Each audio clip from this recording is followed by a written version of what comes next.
Hi students, this is Asif sir and today we are going to learn 6th class English grammar topic subject verb agreement part 2. Students, in part 1 we studied about subject and verb as well as the concept of subject verb agreement. So let's revise here. What did we study in part 1? Subject आपण अभ्यासलं की subject म्हणजे काय पहिल्या भागात subject is name of person animal place thing और idea that is doing और being something म्हणजे विद्यार्थी मित्रांनो आपण पाहिलं की वाक्यात सब्जेक्ट हा कर्ता असतो म्हणजे हू परफॉर्म्स द ॲक्शन और is being something in that for example Akshay plays chess regularly. So in this sentence Akshay is subject म्हणजे या ठिकाणी व्यक्तीचं नाव आहे. Pledge is verb. So what is verb? Verb is action performed by the subject or state of being. It is an action showing word. So विद्यार्थी मित्रांनो आपण दैनंदिन जीवनात अनेक कृती करतो आणि ती कृती म्हणजेच एक प्रकारे क्रियापद असते वर्ब असते आणि वाक्यातही अशा प्रकारे वरील वाक्यात प्लेज हा खेळणे क्रियापद वापरलं गेलेलं आहे. आपण दैनंदिन जीवनात play run talk walk eat drink अशा विविध प्रकारचे कृती करत असतो. That is called verb. Again we studied the concept of subject verb agreement. What is subject verb agreement? Let's see in short. For making a sentence grammatically correct, a verb must agree with its subject in number. की जर वाक्य आपल्याला व्याकरणदृष्ट्या अर्थपूर्ण आणि योग्य असं बनवायचं असेल तर आपल्याला जशा प्रकारे वाक्यात कर्ता वापरलेला असेल तर कर्तानुसार क्रियापद वापरणं हे आवश्यक असते. त्याच्यामध्ये पहिली महत्त्वाची बाब आपण बघितली singular subject requires singular verb. For example that monkey Yeats banana. In this sentence singular subject is monkey and eats is plural singular verb. Okay, eats is singular verb. See students, second thing we studied for subject verb agreement, plural subject requires plural verb. For example, those monkeys eat bananas. So here plural subject is monkeys and plural verb is eat. So students, singular verb and plural verb, see the difference between these two. In the above sentence, eats, s is added to singular verb, and in for plural verb s is removed here and it becomes plural verb. Third thing we studied for subject verb agreement, singular subject requires plural verb. मी आता तुम्हाला सांगितलं विद्यार्थी मित्रांनो पहिली बाब महत्त्वाची त्याच्यामध्ये सांगितलं की सिंग्युलर सब्जेक्टला सिंग्युलर वर्बची आवश्यकता असते. मग या ठिकाणी तिसरे महत्त्वाची बाबमध्ये सिंग्युलर सब्जेक्टला प्लुरल वर्ब कशा प्रकारे, but there are some subjects which needs though they are singular but it needs plural verb. काही असे कर्ते असतात की त्यांना ते जरी सिंग्युलर असले तरी त्यांना प्लुरल वर्बची आवश्यकता असते. उदाहरणार्थ I read a newspaper every day. I हा काय सिंग्युलर सब्जेक्ट आहे आणि त्याला प्लुरल वर्ब वापरलेला आहे म्हणून आय. आणि अजून मी तुम्हाला सांगितलं होतं काय की you. I if the sentence begin with I or you that needs plural verb. Okay, got it. अशा प्रकारे आपण पार्ट 1मध्ये या गोष्टी अभ्यासला. Now see in part 2 we are going to study what are the basic rules of using subject verb agreement. Subject verb agreement वापरण्यासाठीचे महत्त्वाचे कोणते नियम आहेत ते बघूया. Rule number 1, two singular subjects connected by and require plural verb. जर दोन एकवचनी करते हे अँडने जोडलेले असतील तर त्याला प्लुरल वर्बची गरज असते. मग त्यामध्ये कशा प्रकारे silver and gold are precious metals. He and I were playing. या ठिकाणी सिल्वर हा एक सिंग्युलर सब्जेक्ट आला गोल्ड हा एक सिंग्युलर सब्जेक्ट आला आणि हे दोघे सिंग्युलर सब्जेक्ट कशाने जोडलेले आहेत? अँडने. मग त्याला कशाची आवश्यकता आहे? Plural verb. आता प्लुरल वर्ब कोणता आहे मग या वाक्यात? आर. तसंच दुसऱ्या वाक्यात पण हा सिंग्युलर सब्जेक्ट आहे आणि दुसरा सिंग्युलर सब्जेक्ट आय आहे. दोघी कशाने जोडलेले आहेत? अँडने. तर त्याला प्लुरल वर्बची आवश्यकता आहे. And the plural verb in this sentence is where.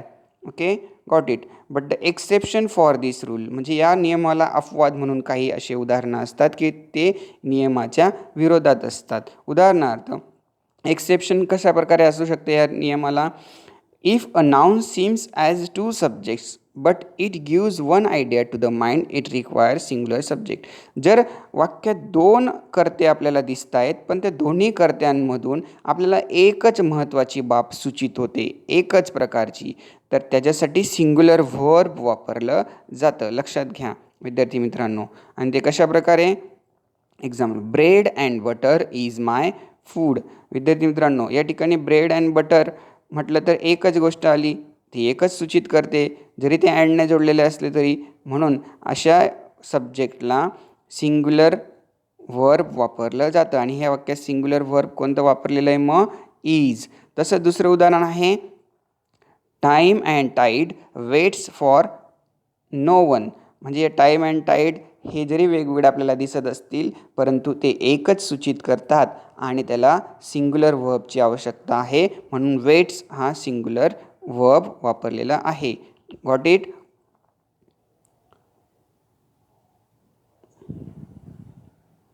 नंतर बघूया rule number 2. 2 or more singular subjects joined by or nor require a singular verb. जर दोन किंवा दोनापेक्षा जास्त कर्ते हे वाक्यात ऑर किंवा नॉरने जोडलेले असतील तर त्यांना सिंग्युलर वर्बची गरज असते. मग कशा प्रकारे ती? ऑर आणि नॉरने दोन सिंग्युलर सब्जेक्ट जोडलेले असतील तर त्याला सिंग्युलर वर्ब कशा प्रकारे आवश्यक असते? बघूया example, neither petrol nor diesel was found here. आता या ठिकाणी पेट्रोल हा सिंग्युलर सब्जेक्ट 1 आहे आणि डिझेल हा सिंग्युलर सब्जेक्ट 2 आहे. म्हणून दोन्ही हे कशाने जोडलेले आहेत? नॉरने. मग अशा प्रकारचे जर वाक्य असेल तर कर्ते असतील त्या कर्त्यांना कसली आवश्यकता असते? Singular verb. मग ह्या वाक्यात neither petrol nor diesel was, singular verb was हा वापरलेला आहे. म्हणून दुसरं उदाहरण बघा, either the dog or cat has been here. आता डॉग हा सिंग्युलर सब्जेक्ट 1 आला आणि कॅट हा पण सिंग्युलर सब्जेक्ट 2 आला. दोन्ही कशाने जोडलेले आहेत? ऑरने. म्हणून कसली आवश्यकता आहे या वाक्यात सब्जेक्टला? कोणत्या वर्बची? सिंग्युलर वर्बची. म्हणून सिंग्युलर वर्ब कोणता आहे? हॅज. Got it. या नियमाला अपवाद म्हणून कशा प्रकारे बघा, सिंग्युलर सब्जेक्ट 1 आणि प्लुरल सब्जेक्ट 2. म्हणजे बघा, सिंग्युलर सब्जेक्ट 1 असेल आणि दुसरा सब्जेक्ट हा प्लुरल असेल आणि दोन्ही ऑर किंवा नॉरने जोडलेले असतील. बघा, एक सब्जेक्ट, पहिला सब्जेक्ट कोणता आहे? सिंग्युलर आहे आणि दुसरा सब्जेक्ट जो ऑरने जोडलेला आहे किंवा नॉरने जोडलेला आहे तो कोणता आहे? प्लुरल आहे. लक्षात घ्या, अनेक वचनी आहे. म्हणून त्यावेळेस त्याला कोणत्या वर्बची आवश्यकता असते? It requires plural verb. Neither the teacher nor the students are present. या वाक्यात द टीचर हा सिंग्युलर आहे आणि द स्टुडंट्स हा प्लुरल आहे. म्हणून आणि दोघी नॉरने जोडलेले आहेत. म्हणून प्लुरल सब्जेक्ट स्टुडंट्स आहे आणि या ठिकाणी वर्ब कोणता पाहिजे त्यांना? Plural verb. म्हणजे आर हा प्लुरल वर्ब या ठिकाणी वापरलेला आहे. Let's see rule number 3. When subjects joined by or nor are of different persons, the verb agrees with the nearest. जर कर्ते हे ऑर किंवा नॉरने जोडलेले असतील, कर्ते प्लुरल कर्ते म्हणजे एकापेक्षा असतं, तर त्यांना त्या वाक्यात ते वेगवेगळे कर्ते आहेत आणि ते वाक्यात वेगवेगळे कर्ते असले तर वर्ब हा कोणाशी ॲग्री असतो? कोणानुसार चालतो? कोणानुसार वापरला जातो? की व्हर्बला जवळचा कोणता सब्जेक्ट आहे त्यानुसार व्हर्ब वापरला जातो. उदाहरणार्थ सब्जेक्ट 1 इज, हा बघा सब्जेक्ट 1 सब्जेक्ट 2 हे ऑर आणि नॉरने जोडलेले आहेत, त्याला verb agrees with third person म्हणजे जो जवळचा आहे त्याच्यानुसार क्रियापद वापरलं जातं. उदाहरणार्थ neither you nor he is my friend. ह्या वाक्यात बघा यू हा काय आहे सेकंड पर्सन आणि ही आहे थर्ड पर्सन, म्हणून थर्ड पर्सननुसार क्रियापद वापरलेला आहे आणि तो क्रियापद कोणता आहे is. He is. Neither you nor he is my friend. समजलं विद्यार्थ्यांनो? Got it? पुढचं वाक्य बघा, either you or I am mistaken. ह्या ठिकाणी ही दोन वेगवेगळे सब्जेक्ट आहे, यू ऑर आय, आणि जवळचं कोणतं आहे आय, म्हणून आयला आपण ॲम वापरतो, म्हणून नियरेस्ट टू व्हर्ब आय आहे, म्हणून ॲम हा व्हर्ब वापरलेला आहे. Okay, got it students? Let's revise. आपण काय अभ्यासला आज थोडक्यात बघूया आता पुन्हा. रूल नंबर 1 आपण अभ्यासला, त्याच्यामध्ये two singular subjects connected by and require a plural verb. जर दोन एकवचनी कर्ते असले आणि ते दोन्ही एकवचनी कर्ते अँडने जोडलेले असले तर त्याला अनेकवचनी क्रियापदाची आवश्यकता असते. उदाहरणार्थ silver and gold are precious metals. Silver हा एकवचनी सब्जेक्ट आला आणि अँड हा दुसरा सब्जेक्ट आला, गोल्ड हा दुसरा सब्जेक्ट आला आणि दोघी कशाने जोडलेले आहेत अँडने जोडलेले आहेत, म्हणून सिल्वर अँड गोल्ड म्हणजे दोन्ही हे वेगवेगळे सब्जेक्ट असल्या कारणाने अँडने जोडलेले असल्या कारणाने त्या ठिकाणी प्लुरल व्हर्बची आवश्यकता आहे आणि ते प्लुरल व्हर्ब म्हणजे कोणता आहे वाक्यात आर.